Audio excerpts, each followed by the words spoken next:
चर्चा चल रही थी, आपका बच्चा अगर अच्छे माहौल में है तो अच्छी चीजें एक्सेप्ट करेगा। 3 घंटा अगर कथा में बैठ गया और कथा की एक भी बातें अगर उसके दिमाग में बैठ गई कि ये बात बहुत अच्छी है, एक भी बात अगर कथा की जीवन में उतार लिया तो अपना भी जीवन आबाद कर लेगा, आपका भी नाम, माँ बाप का भी नाम रोशन करेगा और देश का भी नाम रोशन करेगा, भारत का भी नाम रोशन करेगा। मेरी माताओं बहनों, इसलिए हाथ जोड़कर निवेदन किया गया कि आप लोग अपने युवा बच्चे बच्चियों को लेकर के आइए। हम लोग शांतिकुंज से दो 3 टैबलेट सबके लिए लेके आए हैं। एक सास बहू के लिए भी लाया गया है, युवा बच्चे बच्चियों के लिए भी आया है, ननद भाभी के लिए, सभी के लिए थोड़ा थोड़ा, क्योंकि ये परिवार की चर्चा हो रही है ना, तो परिवार में सारे लोग रहने चाहिए। आइए, कितने बहनें ऐसी हैं, केवल बहनों का हाथ उठेगा, कितने बहनें ऐसी हैं जो जोड़े में आई हैं, इनके पति भी आए हैं, केवल बहनों का हाथ उठेगा। इतनी बहनें जोड़े में आई हैं, बहुत बहुत धन्यवाद। चलिए, अभी लोगों से पूछने की जरूरत नहीं कितने लोग जोड़े में आए हैं, क्योंकि आप ही लोगों से पता चल गया।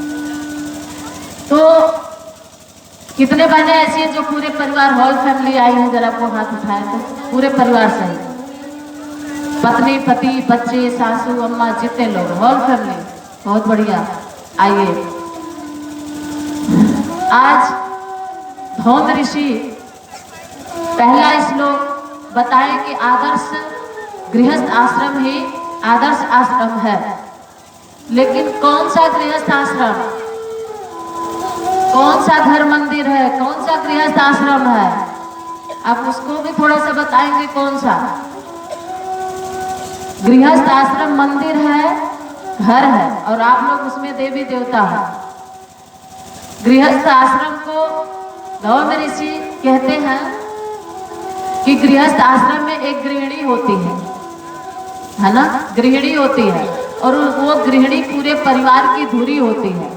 पूरे परिवार को चलाने की जिम्मेदारी गृहस्थ आश्रम की गृहिणी को होता है।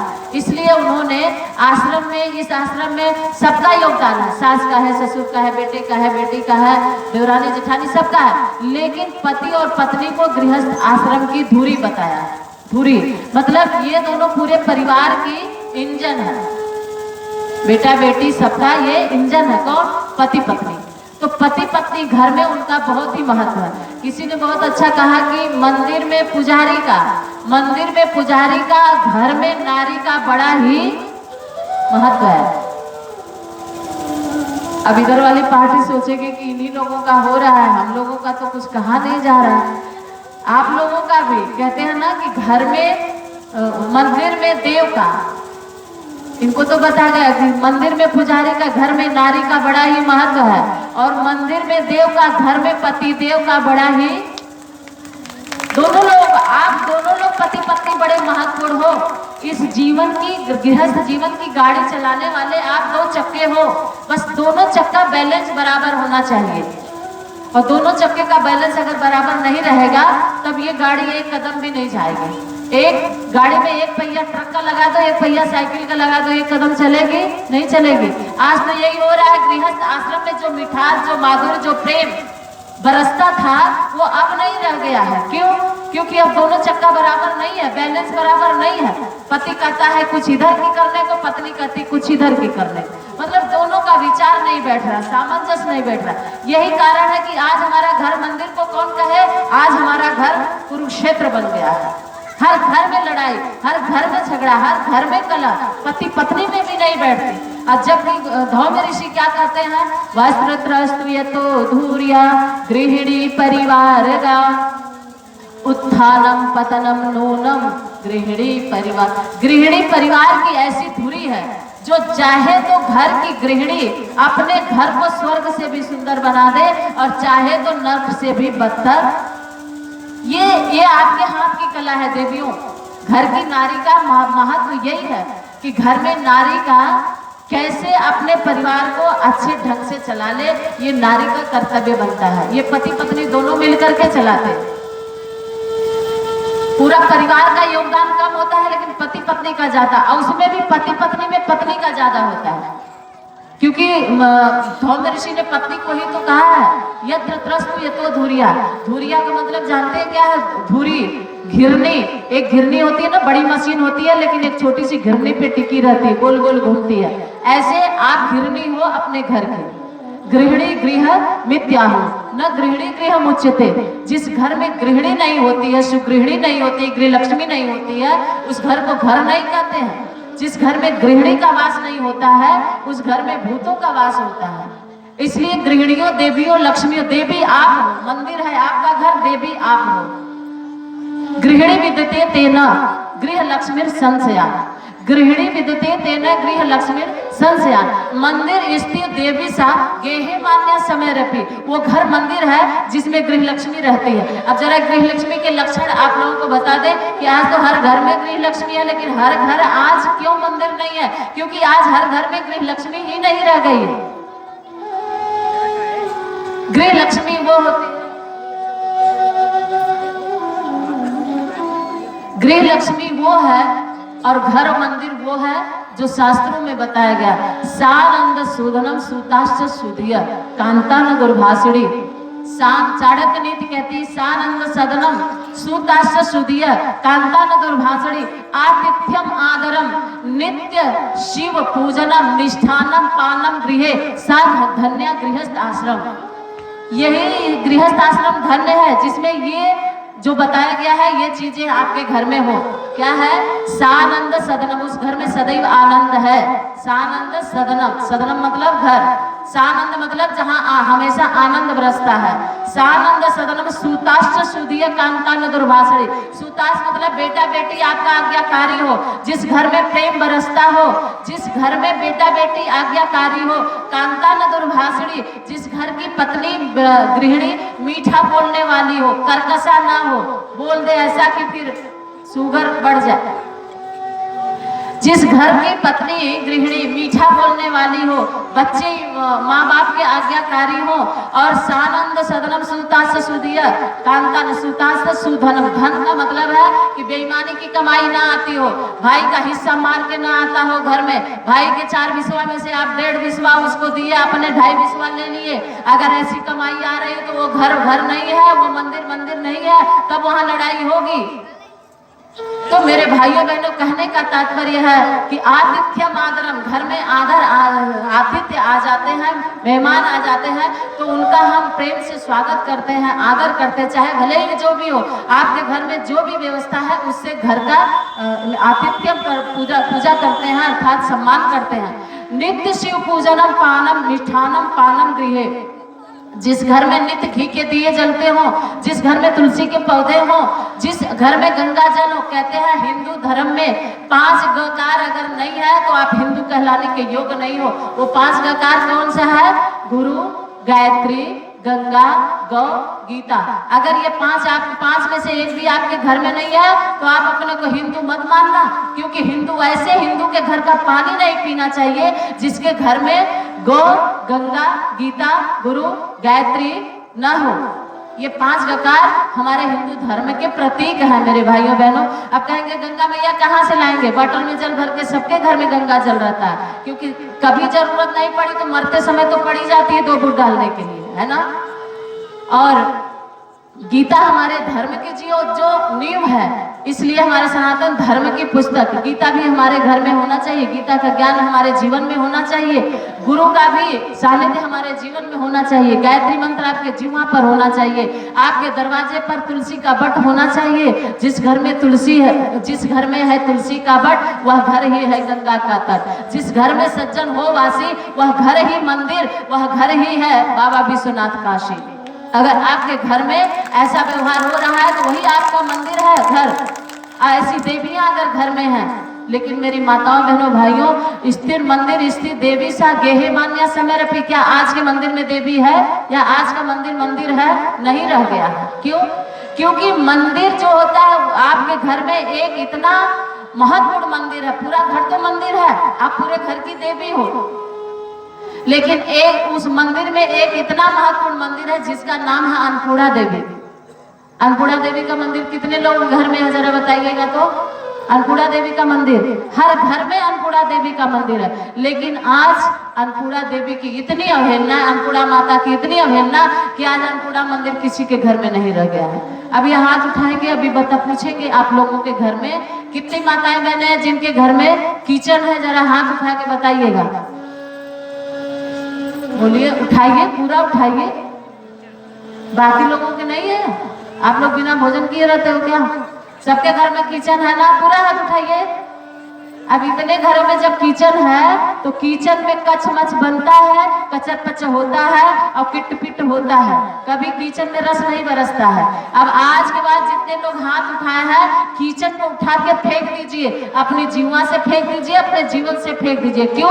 क्योंकि किचन में कच मच बनता है। आपके घर में, मंदिर में वो रसोई घर होता है जिसमें रस बरसता है, वो माता अन्नपूर्णा माता का चौका होता है और उस चौके के नियम है, कभी भी रसोई घर में बिना स्नान किए नहीं जाते हैं। स्नान करके ही रसोई घर में जाते हैं तो अन्नपूर्णा माता को प्रणाम करके आगे की जो भी कार्रवाई है उसको पूरा करते हैं। और उस अन्नपूर्णा माता के मंदिर में कच मच नहीं बनता, मुर्गा मुर्गी नहीं बनता, बकरा बकरी नहीं बनता, वहाँ अंडे फ्राई नहीं होते हैं। अन्नपूर्णा माता के मंदिर में सात्विक भोजन बनता है। पानम मिष्ठानम गृहे, उस घर में सात्विक भोजन बनता है। इतने परमात्मा पदार्थ, इतने प्रकृति ने तुम्हें पदार्थ दिए हैं। अरे 36 प्रकार के जूस अपने भारत में है, 36 प्रकार के जूस, लेकिन फिर भी दिमाग में कीड़े पड़े हैं कि उस जूस को छोड़ करके सड़े हुए दारू की झिल्ली लेकर के व्यक्ति पीता है। ये अन्नपूर्णा माता के मंदिर की अवहेलना नहीं तो क्या है? आपके घर में इतनी भाजी सब्जी है, इतने अच्छे अच्छे फल है, इतनी अच्छी अच्छी सब्जियां हैं, ताजी सब्जियां छोड़ करके मुर्गा मुर्गी सड़े गले पकाते हो, मांस पकाते हो। मुर्दा घर है वो मुर्दा घर जिस घर में मुर्गा पकता। अब बताओ, मुर्गा मुर्गी बकरा बकरी जिंदा नहीं पकाते हो? जब भी पकाते हो उसको मार के पकाते हो ना, तो मुर्दा पकता है कि नहीं पकता? मुर्दा तो शमशान में पकने की जगह अन्नपूर्णा माता के मंदिर में नहीं। इसलिए हाथ जोड़कर निवेदन, घर को अगर मंदिर बनाना है तो अपने अपने घरों का अन्नपूर्णा माता को मंदिर बनाइए, ना कि मुर्दा घर बनाइए। और जिस घर में मुर्दा पकता है वहाँ भगवान का, लक्ष्मी का वास नहीं रहता है। वहाँ क्या भूत प्रेत रहते हैं, बीमारी आएगी, रोग शोक होगा, परेशानी बढ़ेगी, कभी आपके घर में प्रेम नहीं होगा, कलह होगी, हमेशा कलह होगी। और जो मुर्गा मुर्गी का वो हत्या करके देता है ना, वो उसको पाप नहीं लगता है। क्यों? क्योंकि उसका बिजनेस है। और वो जब मुर्गा कटता है, जब बकरी कटती है, तो वो जोर जोर से चिल्ला के उसकी आत्मा, जब उसकी आत्मा को कष्ट होता है, जब धीरे धीरे वो छुरा चलाता है, तो उसकी आत्मा को जब कष्ट होता है तो वो आत्मा जोर जोर से चिल्ला के कहती है, ऐ मुझे मेरी मांस को खाने वालों, ऐ मेरी मांस को पकाने वालों, आज तो मैं निरीह हूँ, बेजुबान हूँ, आज तो मुझ पर हावी हो, आज मेरी मांस को पका के खा लो, लेकिन आने वाले समय में तुम भी मेरी ही योनि में आओगे और एक दिन तुम भी इसी तरह काटे जाओगे। उसकी आह लगती है। और जब मुर्गा मुर्गी बकरा बकरी की आत्मा जलती है, कटती है, दुख होता है, जब आपके घर में, वो जिस घर में मांस जाती है उस बकरे की, उसी घर में उसकी आह आती, काटने वाले पर नहीं पड़ती। काटने वाले का कोई दोष नहीं है। आप खाना बंद कर दो मेरे भाइयों बहनों, देखो कटेगा, किस लिए काटेगा? क्यों काटेगा भाई? दूसरा बिजनेस खोज लेगा कि नहीं खोज लेगा? क्यों कहेगा? एक जगह हम कथा करने गए थे और इसी तरह कथा चल रही थी, उसमें एक वो भी बैठे था जो उसका बिजनेस था, तो वो कहने लगा ये बात सच है और हम लोग 9 दिन नवरात्रि में खाने बिना मर जाते। क्यों? क्योंकि नवरात्रि में कोई खाता ही नहीं। तुम्हारे घर में रोज नवरात्रि हो माताओं बहनों, तुम्हारे घर में रोज नवरात्रि हो, 9 दिन नवरात्रि आप लोग व्रत रखते हो और दिन और जीवन भर फिर मुर्गा मुर्गी 6 महीने खाते हो। बताओ, नवरात्रि भगवान राम यही किए थे क्या? सीता जी अपने घर में मुर्गा बनाई थी क्या? भगवान राम कभी मांस खाए थे क्या? आप लोगों से कम बलवान थे, आप लोगों से कम नाम वाले हैं, आप लोगों से कम सम्मान वाले हैं। भगवान राम के जीवन का आदर्श जीने वालों, भारत में रहने वालों, राम का जीवन जियो। रावण के घर में मांस पकता था। आज बताइए, जिस घर में मांस पकता है वो लंका का है, जिस घर में मांस पकता है वो राम का वंशज नहीं है। मत कहना कि हम भगवान राम के वंशज हैं, मत कभी भगवान राम के जयकारे बोलना, रावण के जयकारे बोलना। तो क्यों तुम रावण के खानदान के हो, रावण के वंशज हो? जब रावण जैसा भोजन है, रावण जैसा रहन सहन है, तो आप भी रावण के बेटे बेटे हो ना। तो यहाँ रावण के नहीं, आज हमारे भारत में राम राज्य लाना है। इसलिए गायत्री परिवार शांति कुंज से आप लोगों को हाथ जोड़ करके ये निवेदन करता है कि आप अपने घर को अन्नपूर्णा माता के मंदिर के रूप में सजाइए, उसमें मुर्गा बकरा न पकाइए, उसमें स्नान करके जाइए और रस वो भोजन बनाए, खाना ना बनाए। किचन में खाना बनता है, रसोई में भोजन बनता है। भोजन और रसोई में और खाना और किचन में फर्क क्या है?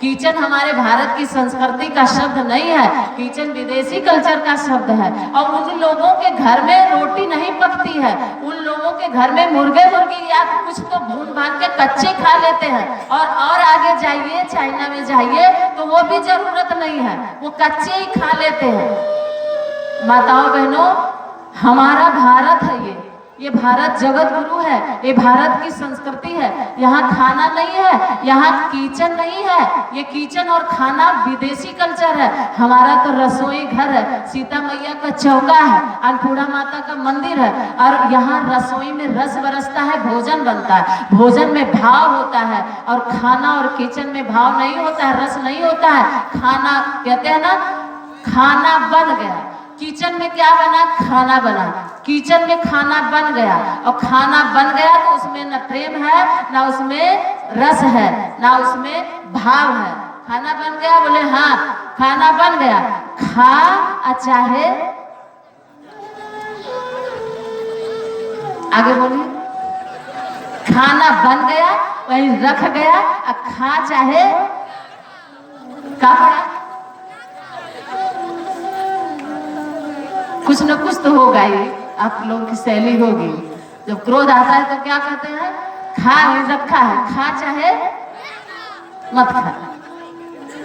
भोजन में भाव होता है, भोजन रसोई में रस बरसता है, माता जी को भोग लगता है। आज से अपने घर में स्नान करके जाइए रसोई घर में और भोजन बनाइए। तो ये ना कहिए कि हाई खाना बन रहा है, भोजन बनना, लड्डू गोपाल का भोग बन रहा है। और पहली रोटी गाय को घी लगा के निकाल दीजिए, पहली रोटी, फिर इसके बाद दूसरी रोटी निकाल करके थोड़ा सा घी और गुड़ मिला करके, चूल्हा है तो चूल्हे में 5 बार गायत्री मंत्र करके डाल दीजिए। चूल्हा नहीं है, गैस है, गैस पे एक छोटी सी प्लेट ले लीजिए, उसमें 5 बार गायत्री मंत्र पढ़ के डाल दीजिए। भोग लग गया भगवान का और पूरा भोजन आपका प्रसाद बन गया। जब आपका बेटा, आपकी बेटी, आपके परिवार, आपके पतिदेव भोजन नहीं वो प्रसाद खाएंगे, तो प्रसाद जब खाते हैं तो विषाद मन का निकल जाता है। और जब प्रसाद खाएंगे तो बुद्धि शुद्ध हो जाएगी, तो आपके घर में कभी कलह नहीं होगी, आपके घर में कभी झगड़े लड़ाई नहीं होगी। और प्रसाद खाने से रोग शोक दोष भी निकल जाते हैं। तो रोज प्रसाद बनाइए, भोजन में रोज रसोई घर में प्रसाद बनाइए, लड्डू गोपाल का भोग बनाइए और रोज सबको प्रसाद खिलाइए मेरी माताओं बहनों। तब आपका घर गृहस्थ आश्रम, धन्य गृहस्थ आश्रम होगा, तब आपका घर मंदिर होगा और तभी आप तो देवी होंगी उस घर की।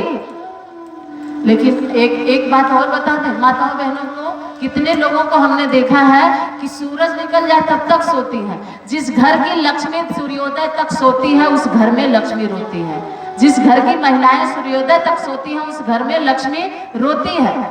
जिस घर में ताश है उसका सत्यानाश है, जिस घर में शराब है उसकी सारी स्थिति खराब है। मेरे भाइयों बहनों, माताएं बहनें, कितने लोग देखा जल्दी जल्दी उठी, 7 बज गया, 8 बजे बच्चे की गाड़ी आएगी, टिफिन तैयार करना है। और टिफिन कैसे बनेगा? क्योंकि 7 बज गया, 1 घंटे में अब हम टिफिन नहीं तैयार कर पाएंगे। और जैसे ही वो सोच रही क्या करें, सो गए थे, अब टिफिन नहीं तैयार, तब तक बाहर जोर से चिल्ला गए, पारोटी ले ले, पारोटी ले ले, पारोटी ले ले, मतलब जोर जोर से आपसे बताता है, चोरी नहीं करता है। ये नहीं कहता है कि हाथ की रोटी, पाँव की रोटी, मतलब पाँव से रौदी गई, सड़ाई गलाई आटे को पाँव से रौदा गया। कभी जाकर फैक्ट्रियों में देखो, वो इतने लंबे में रहता है ना, इतनी दूरी में मैदान में उस आटे को पैर से गूंथा जाता है कि वो अपना जो है छोटी मोटी जो ये गंदगियां है ना, चाहे नाक की हो चाहे मुंह की, वो निकल के बाहर नहीं जाते हैं करने, सब वही साफ कर लेते हैं।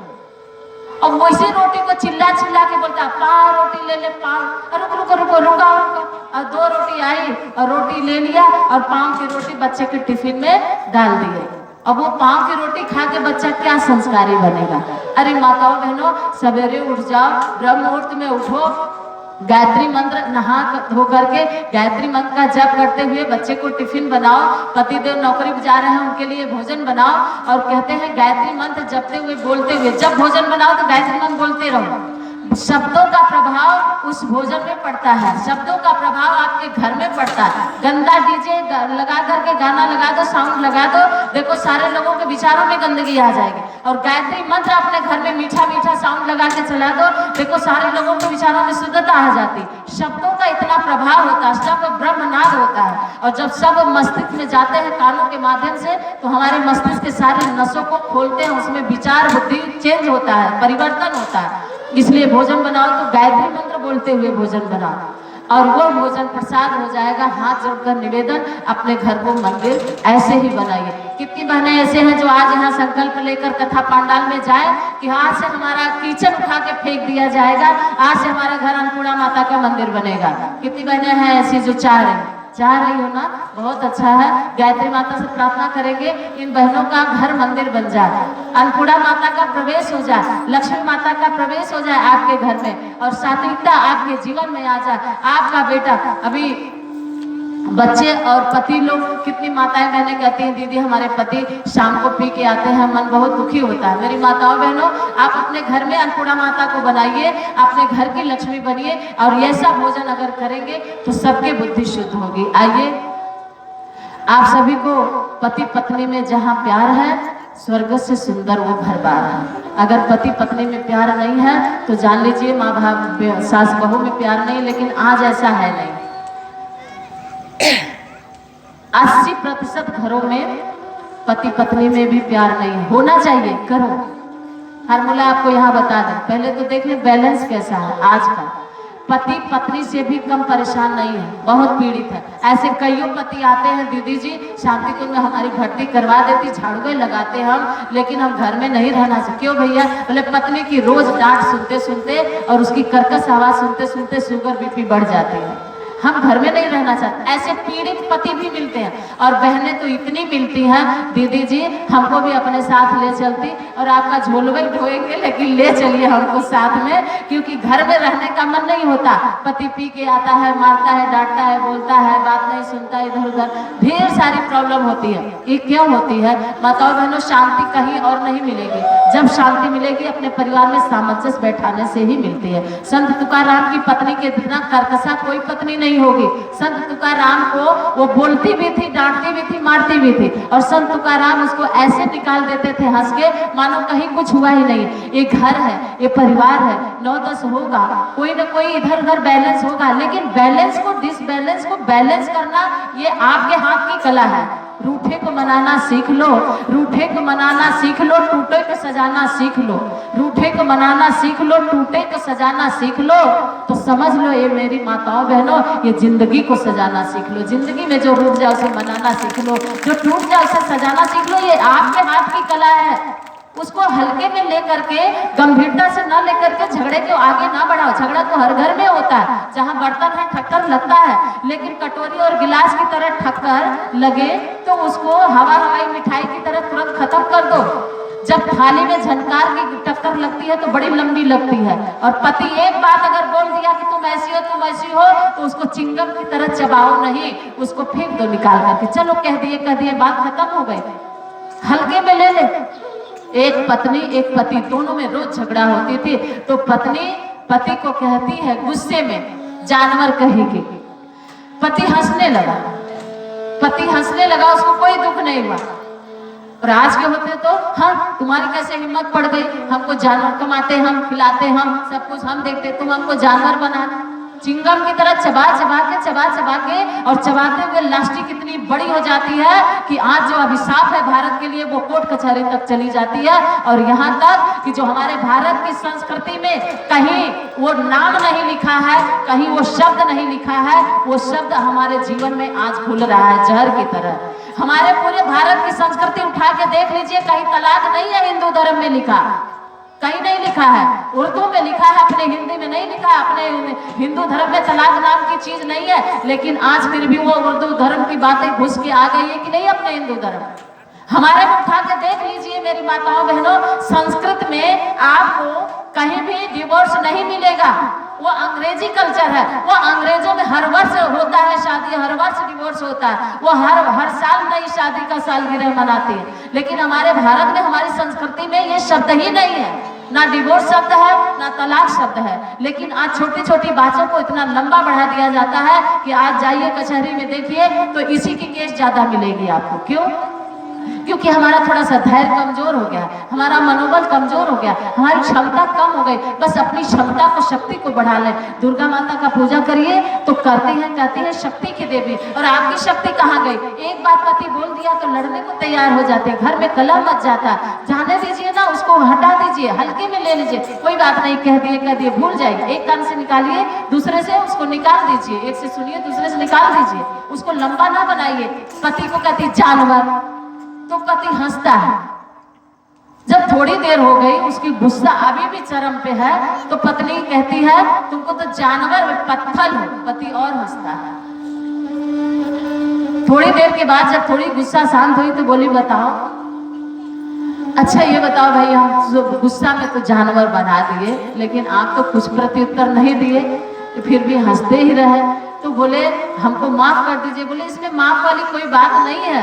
बोले क्यों? हम तो तुमको गाली दे दिए एक तरह से। बोले गाली नहीं दी हो मेरी भाग्यवान, जो आपने कहा है ना वो बहुत सही कहा। अरे गाली को भी सही मान लेना, गीत को, गाली को भी गीत में बदलने की कला सीख लो। कैसे कहता? कह रहा है तुमने गाली नहीं दिया है, फिर क्या किया? बोले जो है, जो मैं हूं ना, वही सही सही बताया है। तो मुझे हंसी आ गई, अच्छी बात है, आपने मुझे सही सही बातें बताई। कौन सी बातें बताई? बोले देखो, तुम मेरी जान हो, तुम मेरी जान हो, और मैं तुम्हारा वर हूं, तो जानवर तो मैं हूं, इसमें दुख होने की क्या बात है? मेरी माताओं बहनों, गीत, गाली को भी गीत में बदलने की कला सीख लो। और गृहस्थ जीवन को हंसकर अगर जहर है तो अमृत बनाकर पीने की कला सीख लो। कितना भी जीवन में गम हो, मुस्कुरा के जीने का नाम जिंदगी है। कितना भी जहर हो, गम हो जीवन में, मुस्कुरा के जीने का नाम जिंदगी है। मुस्कुरा के जीने का नाम जिंदगी है। कितना भी आंखों में आंसू हो, लेकिन फिर भी हम छिपा के उसको जीते हैं। ये गृहस्थ जीवन बहुत कठिन जीवन है। पति पत्नी दोनों एक दूसरे को बैलेंस बना के जिए मेरी माताओं बहनों, लेकिन है नहीं ऐसा बैलेंस। एक पति बहुत पीड़ित था तो वो कहने लगा कि दीदी जी हम अपनी पत्नी से पीड़ित है, और पत्नी भी कहने लगी। दोनों का बैलेंस जरा देखिएगा, बता रहे हैं 2 एग्जाम्पल से। एक पति अपने ऑफिस में बैठता था तो पॉकेट में पत्नी की फोटो लिए रहता था। जब ऑफिस में कोई बहुत विपत्ति परेशानी से घिर जाता था तो फोटो देख करके रिलैक्स हो जाता था। उसका दोस्त देखा, बोले भाभी से झगड़ा करते हो, लेकिन भाभी के फोटो देख करके बड़ी शांति महसूस करते हो, इसका मतलब बहुत प्यार करते हो क्या? तो बोला, कुछ बोला नहीं। घर आके कहा भाभी भैया आपको बहुत प्यार करते हैं। वो कैसे? बोले जब भी कोई परेशानी में होते तो आपकी फोटो देख करके रिलैक्स हो जाते हैं। अब घर पे आए पति, क्यों जी मुंह पे तो बड़े झगड़े लड़ाई करते हो, आड़ आड़ में हमको खूब प्यार करते हो। तो बोले वो कैसे? बोले हमने सुना है कि जब परेशानी में घिरते हो तो मेरी फोटो देख करके तुम शांत हो जाते हो। तो बोले हाँ ये तो बात सही है, लेकिन जो तुम सोच रही वो बात नहीं है। फिर कौन सी बात है? बोले जब मेरे ऊपर कोई अशांति, कोई बीमारी, कोई परेशानी, कोई बहुत विपत्ति आती है और मूड बहुत ऑफ होता है, तुम्हारी फोटो देखने के बाद कहता हूँ कम से कम सारी विपत्तियां इससे तो छोटी है,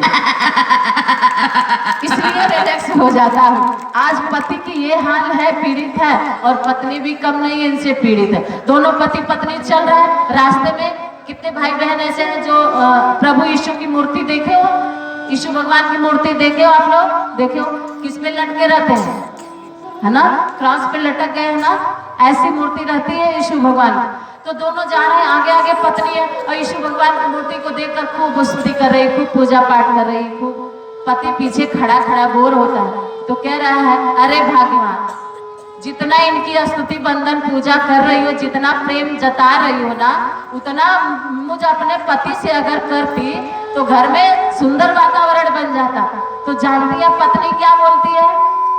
पत्नी कहती है अरे तेरी पूजा भी करूंगी, तेरी आरती भी उतारूंगी, तेरी स्तुति भी गाऊंगी, तुझे माला भी पहनाऊंगी, तुझे अगरबत्ती रोज जलाऊंगी।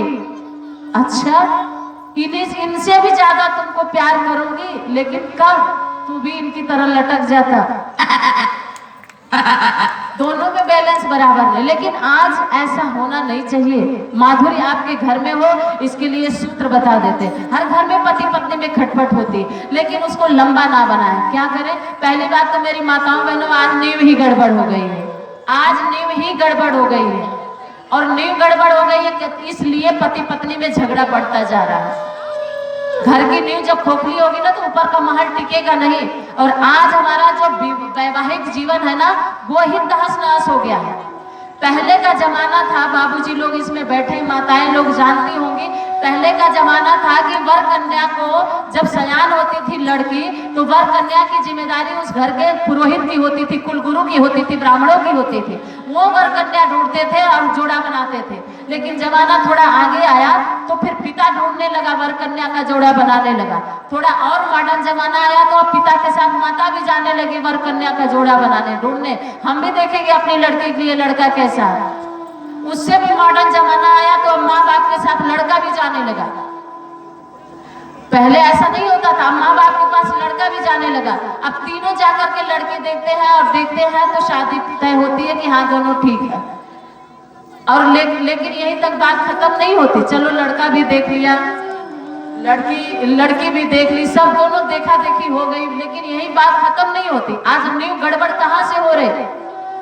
पहले मंडप सजाए जाते थे, देवी देवताओं का पूजन होता था, मंगल गीत गाए जाते थे, और उसमें पवित्रता का भाव होता था। पूजा पाठ के माध्यम से ब्राह्मण वेद उच्चारण करते थे, तब जयमाल होता था, तब विवाह होता था। और आज क्या है?